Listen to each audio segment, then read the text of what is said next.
Buenos días, acá estamos para continuar con la segunda clase de repaso y relacionar en principio relaciones de equivalencia con la noción de partición. Si yo tomo un conjunto, recordemos lo que es una partición, tomo una familia de subconjuntos de A, una familia A sub I con I en I. Fíjense que yo noto ese conjunto I de la misma manera que noté el conjunto de representantes. Entonces, esa familia es una partición de A si verifica tres condiciones. Las tres condiciones son las siguientes, ¿no? Todos esos subconjuntos son distintos de vacío, o sea, todos esos A sub I tienen elementos. Fíjense la condición B, si yo tomo dos subconjuntos distintos, estos subconjuntos son disjuntos. Esa es la misma propiedad que tenían las clases de equivalencia de elementos que no estaban relacionados. Y tercero, que la unión de todos ellos me da el conjunto A. Bueno, tomo un conjunto distinto de vacío. Acá en las notas lo hemos separado en dos teoremas, pero lo que voy a demostrar, o lo que está demostrado en las notas, es lo que en mis tiempos se llamaba el teorema fundamental de las relaciones de equivalencia. ¿Y qué hace eso? El teorema fundamental establece una correspondencia biunívoca entre relaciones de equivalencia definidas en A y particiones de A. En nuestro caso son el teorema 131 y el teorema 132. Entonces lo que hacemos es dar una relación de equivalencia, asociar una partición y darle una partición, asociarle una relación de equivalencia y probar de alguna manera que esa correspondencia es biunívoca. No la notamos de ninguna manera la equivalencia, pero se hace de manera sencilla. Bueno, entonces, ¿cómo se hace? Si yo tomo un conjunto A y una relación de equivalencia, la partición que yo le asocio es el conjunto cociente. El conjunto cociente es una partición de A.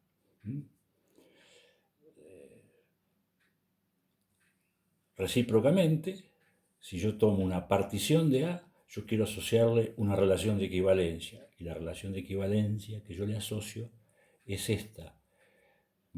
Dos elementos van a estar relacionados si existe un I tal que XI está en A sub I. Eso permite establecer la equivalencia entre particiones y relaciones de equivalencia. Bueno, ahora otra cuestión es establecer una relación entre relaciones de equivalencia y funciones. Acá es donde va a aparecer un detalle original, que es el teorema del triángulo que vamos a ver al final. Entonces yo tomo f, una función de a en b.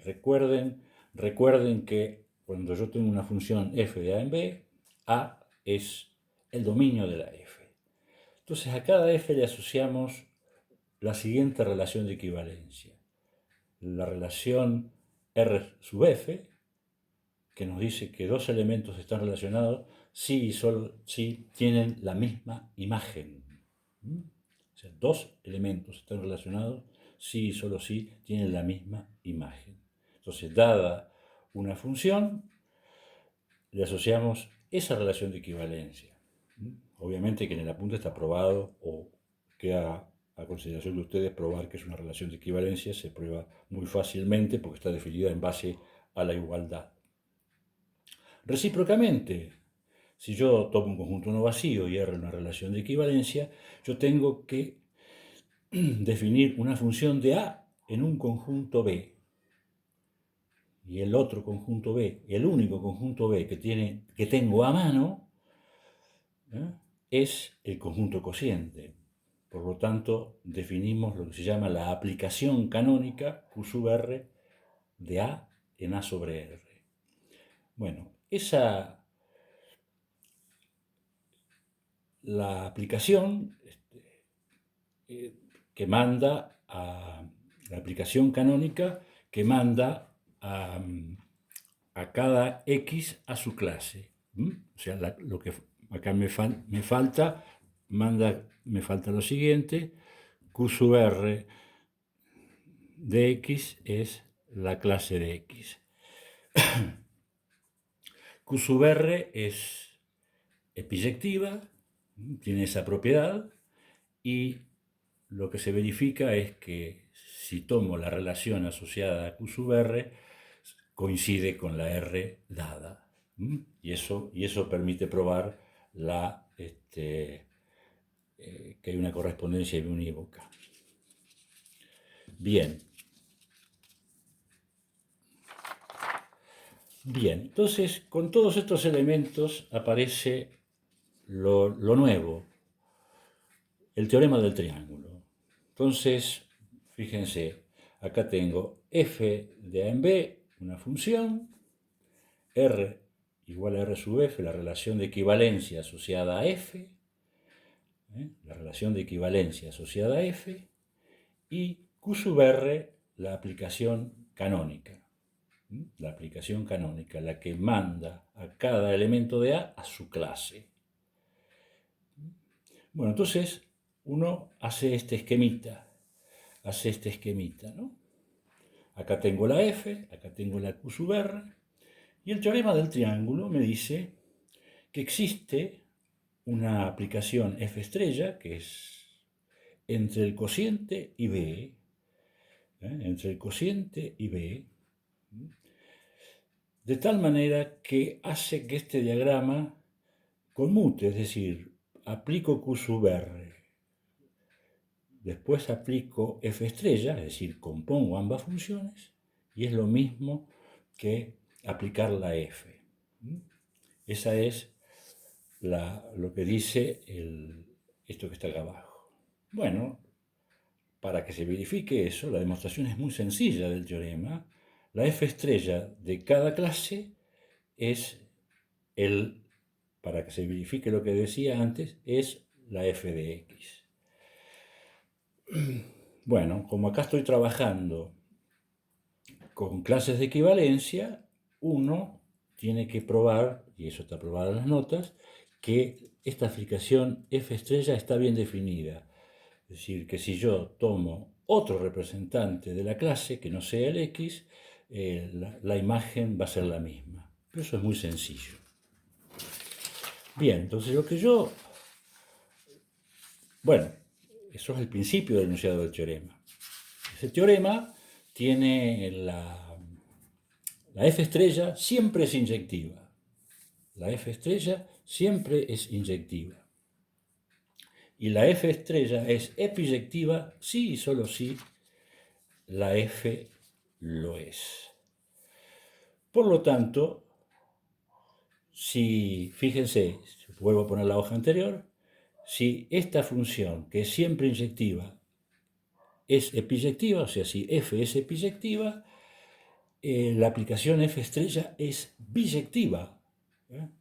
Es biyectiva. Y entonces uno puede decir que B es coordinable con A sobre R. Es decir, que el cardinal de B es igual al cardinal de A sobre R. Bueno, y acá la demostración de todo esto es muy simple. Pero lo que yo les quería mostrar es qué me está diciendo el teorema del triángulo. Ustedes a lo largo del curso no van a trabajar solamente con conjuntos, van a trabajar con estructuras algebraicas, y más adelante el A y el B van a ser grupos, después van a ser anillos, el A y B. Es decir, va a haber un conjunto, sí, pero también va a haber unas operaciones que verifican ciertas propiedades. Entonces, si bajo ciertas condiciones de la F, no cualquier función, este A sobre R, si estos dos son grupos, por ejemplo, este A sobre R también va a ser un grupo. Y entonces, en el caso de los conjuntos no podíamos decir otra cosa que tiene igual cardinal, pero en el caso de los grupos, y en el caso de los anillos, como esa estrella, esa F estrella va a tener una propiedad importante, al ser biyectiva, lo que me va a decir es que el B y el A sobre R se comportan de la misma manera. Se comportan de la misma manera. O sea, uno puede estudiar la estructura B. Si esto es un grupo, uno podría estudiar el grupo B. Si esto es un anillo, uno puede estudiar el anillo B, estudiando este cociente, pero este cociente se obtiene a partir de una construcción en A. Esa es la idea fundamental.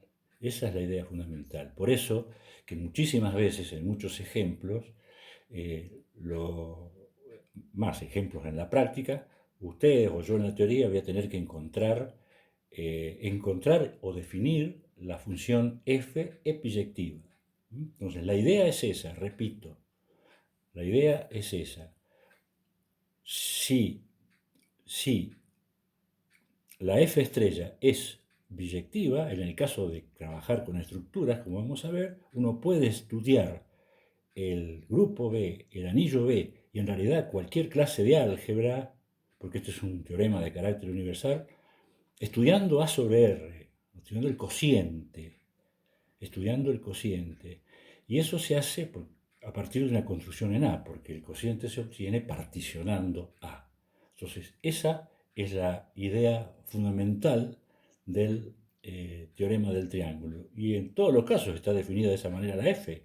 La cuestión es la estructura que hay acá, que uno espera que sea la misma, y qué condición debe cumplir la F para que la cosa funcione. Bueno, eso lo vemos más adelante. Bueno, con todo esto terminamos el repaso y nos vemos el jueves iniciando realmente la materia, empezando a estudiar las estructuras algebraicas que ya he visto. Bueno, nos vemos el jueves.